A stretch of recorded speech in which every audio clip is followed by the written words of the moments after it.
Hello and welcome to the Investing on the Go podcast. I'm James Yardley and today I'm joined by Ben Peters, the manager of the TB Even Load Global Income Fund.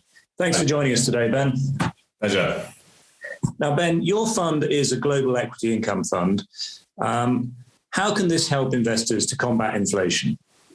I think inflation is obviously very much in the news at the moment, hitting record levels, levels not seen since I was a boy. I think when it comes to investing in the short term, there really aren't any perfect hedges for inflation. But over the sort of medium to long term, then equities are not a bad place to be, and particularly equities companies that can generate dividends sustainably through time by generating a lot of free cash flow. So the types of companies we look for at Even Load Investment, they tend to generate a lot of cash flow compared to the amount of assets that are required to run that business. And they can grow that cash flow sustainably through time. And what that means is if they can do that and they are producing goods and services that society wants and needs, even in inflationary times, that they will be able to grow their revenue in line or ahead of inflation. They have to reinvest some of that cash flow that they'll generate from that revenue back into the business to drive the growth, but not too much, which means that when the costs of their own inputs go up, it's not such a big impact on the business and through time. And you saw this in the last bout of inflation, the 1970s, 1980s. Companies actually did manage to price their products appropriately through time and maintain the profitability and cash flows of the companies through time. So short term, it's clearly a difficult picture, both for individuals and companies when it comes to inflation. But income generating equities are not a bad place to be over the longer term. So you think your companies can hold their margins? Or how are they sort of holding up so far? You did in the short term, but you're confident in the long term? Or? Yeah, absolutely. So I think the consumer goods sector has been the most sort of immediately impacted on the margin front. Their own costs have gone up, and it's really sort of all the input costs for a consumer goods business. So transportation, packaging, raw materials have all seen reasonably significant increases in terms of the input costs. On the flip side, those companies have been raising prices to the end consumer.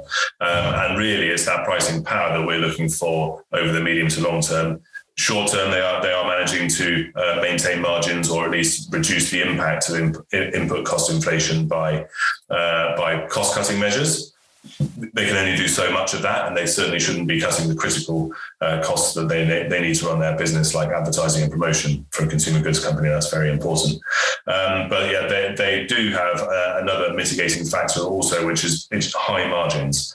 So when it comes to passing on costs to consumers, actually to maintain profitability, they don't need to pass on all of that input cost inflation to maintain profitability. So there are some mitigating factors, but certainly short term we are seeing some impact to margins for those businesses. But it's not just consumer goods. Most sectors are seeing some impact, even in sort of very knowledge-based sectors like information technology. Wage inflation is running at a relatively high level as well. But again, these are businesses that generate high margins, which mitigates the impact somewhat. Yeah. And I believe after many months of virtual meetings, you've finally been able to get over to meet some companies on the ground in the US. So can you tell us about a couple of those meetings and what did you learn? Yeah, well, it was the team found very receptive hosts after a couple of years of Zoom and Teams and virtual meeting. People were very happy to welcome us back. We do like to go and see companies where they are, where it's all possible.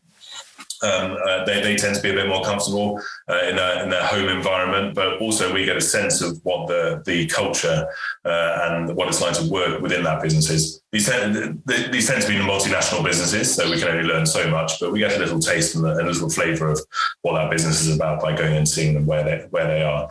So we saw lots of businesses across different industries. So a couple I can pick out, holding in the Even Load Global Equity Fund actually is Mastercard. The team saw. They went and learned more detail about their consumer business that we'll all be familiar with when we're doing our day-to-day spending on our debit and credit cards.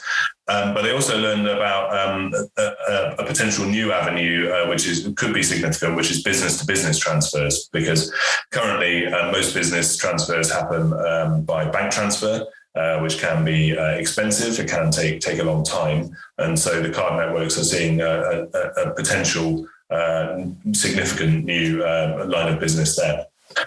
In a completely different world, the team met with a company called Analog Devices. This is a company that makes semiconductors, but it's analog semiconductors rather than sort of processing chips that the likes of Intel might make. So these are components which might measure temperature, that sort of thing in your smartphone, deal with the Wi-Fi signal, those sorts of things. So it's a very interesting business. These tend to be quite low cost items.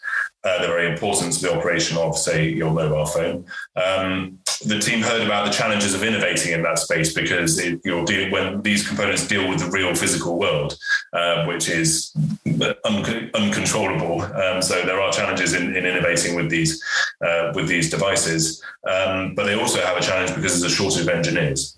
So Analog Devices has a 10-year training program that they take their employees on and train them so that they can have the security of people with the know-how to deliver what they're doing. This is a company that's not in our investable universe at the moment. They have just recently announced quite a big capital expenditure program in order to take in-house some of the manufacturing that was previously sort of outsourced to the supply chain. We wanted to understand a bit more about what the steady state capital requirements of that business are before we would add it to our investable universe. So that was more on the research side. Mastercard is a current investment in the global equity, even a global equity fund, as I said. So that's more of a how's a current investment. Yeah, because you typically prefer the capital light businesses, don't you? So I guess you want to understand what's going on there before you. Absolutely. And really, one of the things, going back to the inflation question that we like about asset light businesses is that inflation protection. If you've got a lot of capital that's required in a business, that capital, the cost of that capital in an inflationary environment will grow. And in absolute terms, the more it is, the more the absolute increase of capital expenditure would be. So, yeah, it's something we do look at quite closely in all of the companies that we analyse. And what are you hearing on supply chains at the moment? Because we've heard sort of different things. I mean, in some places it seems like things are getting much better. In other places there's still difficulties. I don't know what Analog Devices was saying and that sort of thing. But. Well, yeah, I mean, in the world of semiconductors, there has been a lot of different things. Well trailed through the pandemic was the difficulty that auto manufacturers were having getting semiconductor components, and that did limit their manufacturing. We're still seeing a lot of disruption. Companies are reporting continued disruption as a result of the pandemic. Really is about kind of logistics and things like ships being in the right place, containers being in the right place around the world. When ships couldn't dock because of fears of that COVID would be imported to the country that they were going to, then what was a well-oiled global supply chain suddenly ground to a halt, and we're still seeing the effects of that coming out of the back of the pandemic. We're also seeing, it's important to remember, in the West and in the UK, it feels like back to normal. And easy to forget this is only about 6 or 7 months ago. We were still in lockdown. But this is still happening, particularly in China, where they're still pursuing the zero COVID policy. So it's clearly a global manufacturing hub, very important for global supply chains, and so we're still going to see some of the effects of that policy being enacted in China. All of that disruption has sort of collided with spikes in demand as industries have got back going after the pandemic as well. So there is the supply challenge, but then there's also the demand picture, which has until recently been very strong, in fact, as we've come out of the pandemic. So there's an awful lot going on. And on top of that, we also have the spikes in energy prices that we've seen on some commodities as a result of Vladimir Putin's invasion of Ukraine. So there is an awful lot going on. What we're seeing in terms of companies is companies using cash flow to invest in inventories, to secure supply. So they've got, so they can secure price, they can secure the supply of the components and the inputs they're using into their manufacturing processes. That means that has had an inflationary effect. And then, as I said earlier, we are seeing them then raise their own prices to the end consumer. And it is really important that we see these companies, that they are making those investments, so they continue to invest in the critical functions of their business. Research and development for, say, healthcare and technology companies. We really want to see companies continue to invest. And companies that generate a lot of cash flow, like the ones that we look for as even load investment, are really well placed to do both of those things, so they can weather the economic shocks, but also continue to invest in their businesses. And I believe you've cut the number of holdings in the portfolio to close to the lowest it's ever been. I think we've got it as 33 in June. I don't know where it is now. But I mean, is that a reflection of the difficult times we're in, and you're really sort of honing in on those businesses you like, or is it something else? Well, it's really a reflection of the overall market level, which, despite the downturn earlier in this year, we're still we've still overall experienced quite a strong bull market since the start of the pandemic. So it's partly a reflection of the market level. We have added a couple of new holdings as some share prices have fallen. There has been quite a large dispersion of returns in the market as well. So where we have seen more value, to generalize, has been in sort of larger, more diversified, globally diversified businesses, which, all other things being equal, we're happy to have larger position sizes in, simply because they're more diversified. Are you saying you still think valuations are a bit high and maybe have a bit further to sort of fall, or multiples have further to compress, perhaps? I think overall, the valuation environment is looking a bit better than it was at the end of last year. But overall, the market does look a bit expensive to us. But we're very, very able to construct a sensible portfolio of sensible businesses trading at sensible prices in the market at the current time.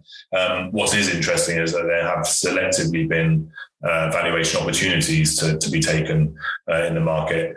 I think what we were saying through the course of the pandemic, and as the market level rose, was the changes we were making in the portfolio were more about managing valuation risk. I think that might be turning towards more valuation opportunity, but we'll see how it goes. I mean, there was quite a big rally in the market, and over the last couple of months, we may see a downturn. But we don't predict market movements, but we certainly react to them when they happen. And I noticed as well, you seem to have quite a high weight to Europe for a global fund. I think you've got, at least on your last fact sheet I saw, you had more of a weight to Europe than North America, which is quite unusual. Is that, again, a factor of just valuations being a lot cheaper in Europe? Yeah, so that's in terms of where the companies are listed, yes. And I think that it's fair to say there have been more valuation opportunities on this side of the pond than the other. I mean, we don't particularly target a particular weighting in European listed companies versus UK listed. What's more important to us is where those companies do business. Of course. Yeah. A lot of your businesses are multinationals who do business all over the world. It doesn't really matter where they're listed. Yeah, no, I mean, it does matter in the sense that we want to make sure that they're listed in regimes where there is good governance, where we have good access to the management teams if we want to ask them questions, that they have the right kind of board structures and so on. But in terms of where they do business, in fact, it's about a fifth of the underlying revenues of the portfolio come from Europe. It's about 45% comes from North America, which is still a slight under-index compared to global GDP, but is probably more representative of the actual exposure of the portfolio. And I understand you've just had your net zero targets approved. Could you detail your approach a bit more for us on that? Yeah, absolutely. We signed up to the Net Zero Asset Managers Initiative. We've had our targets approved by Ben, and now we're in the process of putting them into practice. And with all long-term issues, whether it's about corporate strategy, whether it's about governance of the company, or this very important one of decarbonisation, our approach is to engage with companies first.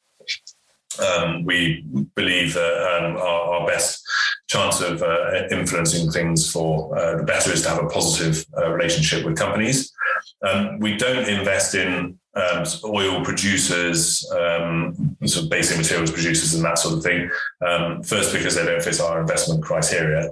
There are clearly decarbonisation risks there as well.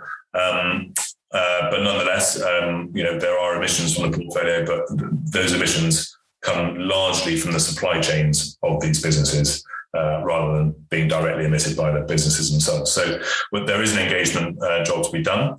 If you look at the analysis of the Evenode portfolios as a whole, we've got about a quarter of the assets that come from materially emitting sectors that are aligned with net zero by 2050, which is commonly taken to be in line with a 1.5 degree Celsius increase in global average temperatures.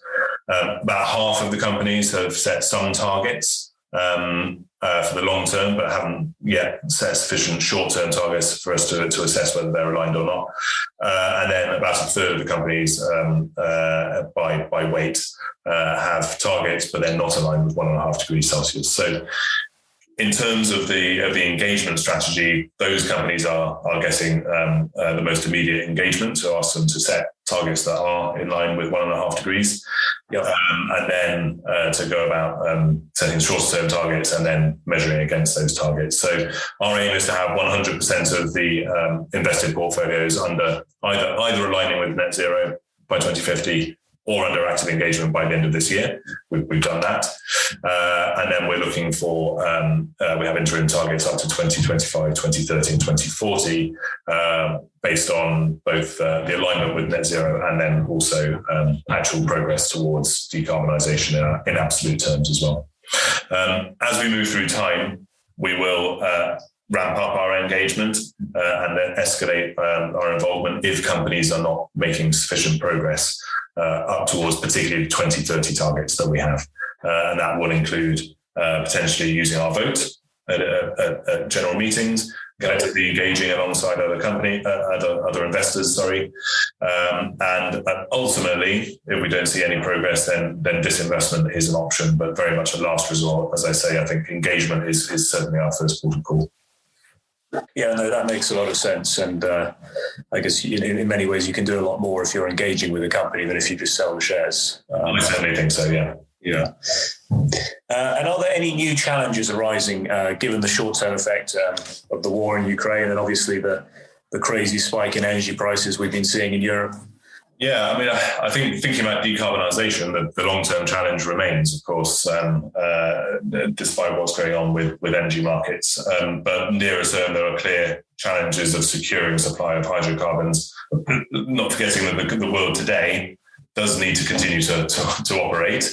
It does need to use hydrocarbons to do that. And there's a big challenge in making sure those are available so that both business, industry, and also consumers can go about doing what they do. So that really is a near-term challenge for policy, near-term challenge for companies. Some companies, not so much the businesses that Evenode invests in actually, but some companies. Overall, what should happen, I think, is that the case for energy independence means that renewable energies should become more of a focus from a policy point of view. But there is a lot of infrastructure that still needs to be built. So the near-term challenge really is one of ensuring operation. Longer-term challenge remains the same. There's a lot of infrastructure that needs to be built. Companies need to be demanding cleaner sources of energy. They need to be dealing with all the other things in their supply chains, like the circular economy, recycling, and all these other things as well. And those are unchanged as a result of the war in the Ukraine. And how have you found it with oil companies coming massively back into favour and being one of the places of outperformance this year? They're obviously not much of a feature in your fund. Yeah. How have you found this period? You seem to have held up reasonably well despite sort of the big rally we've seen in oil and gas and commodities. Yeah, reasonably well. The fund has underperformed the global equity income sector. It should be said, and the main cause of that underperformance is because the oil and gas sector or energy more generally is a reasonably big component of global income funds generally. It's not for us, so that has held back relative performance. But as you say, in absolute terms, the fund has held up pretty well. We accept at Evenlode that we run a strategy which is different to the market and different to other funds. And when something like this happens, which is very specific to a certain sector that we don't have exposure to, then that's going to affect relative performance. But our focus is on the companies that we do look for. How are they getting on? How are they operating? Are they managing to cope with this volatile economic environment that we're certainly in, and engaging with them on longer-term matters? And we're very satisfied across all of those dimensions that the Evenlode funds and the companies within them are still ticking the boxes. But yeah, it has been, but lack of exposure to oil and gas particularly has been a drag on relative performance this year. Well, thank you very much, Ben. That's been really interesting. And some really good insights there. So thank you very much. Absolute pleasure. And if you'd like to learn more about the TB Evenlode Global Income Fund, please visit FundCalibre.com. And please also remember to subscribe to the Investing on the Go podcast. Please remember, we've been discussing individual companies to bring investing to life for you.